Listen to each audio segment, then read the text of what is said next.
Continuing with the gist of Yojana December 2022, we'll see Chapter 4, Brihadishwara Temple, a stand-alone marv. To introduce you all, the Brihadishwara Temple, also known as the Big Temple of Tanjavur, is a stunning monument that speaks volumes about the architectural mastery of the Chola era. This Shiva temple is home to one of the largest Shiva lingas in the country. A majestic Nandi or bull stands as a guard over the temple. This is the second largest Nandi in India and is carved out of a single stone. It is located on the south bank of the Kaveri river in Tanjavur. It is also called as Dakshina Meru. The temple is a part of the UNESCO World Heritage Site known as the Great Living Chola Temples, along with the Chola era Gangaikonda Cholapuram Temple and Airavateshwara Temple.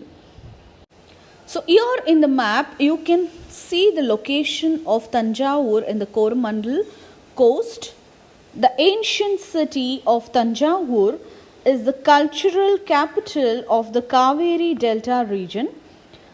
The city and its cultural legacy are the end product of three vibrant kingdoms that have ruled this part of Tamil Nadu over the past millennium, that is the Cholas, the Vijayanagara and the Maratha kings. The Cholas take credit for identifying the town of Tanjavur as a potential political capital when it was captured by Vijayalaya Cholas early in the 9th century. Rajaraja I, who was engaged in several military expeditions, was inspired by the fine temple architecture which was patronized by the Pallavas, other predecessors, and his ancestors who have been devout Saivites and have contributed to the development of many popular temples of Shiva. The architecture of the big temple. The Brihadishwara temple was built by Rajaraja I in 1009 CE for worshipping Lord Shiva. The temple complex measures 244 meters on the east-west and 122 meters in the north-south and is placed inside what is referred to as the Shiva Gangai Little Fort.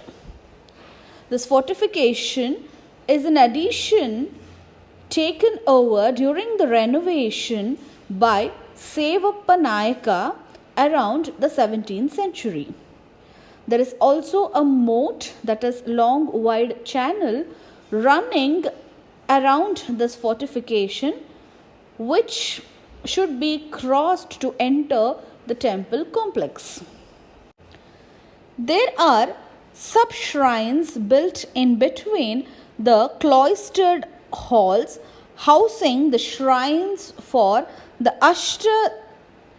Ashtadikpalakas, that is the deities guarding the 8 directions, Lord Ganesha and temple Yagasalai. On the southwest corner is the shrine of Ganesha built during the times of Saraboji II.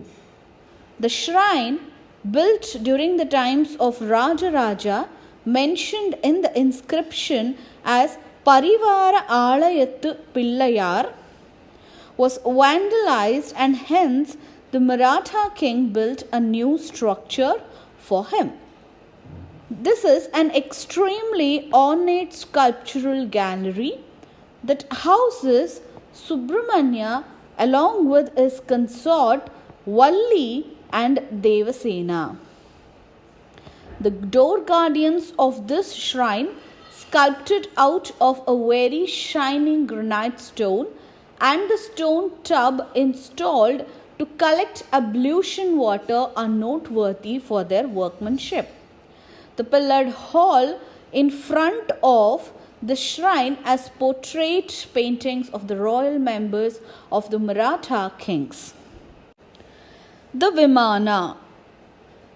Inside the temple, there is a temple tower famous as Vimana, which has an elevation of 66 meters. This Vimana is one of the tallest temple towers on earth.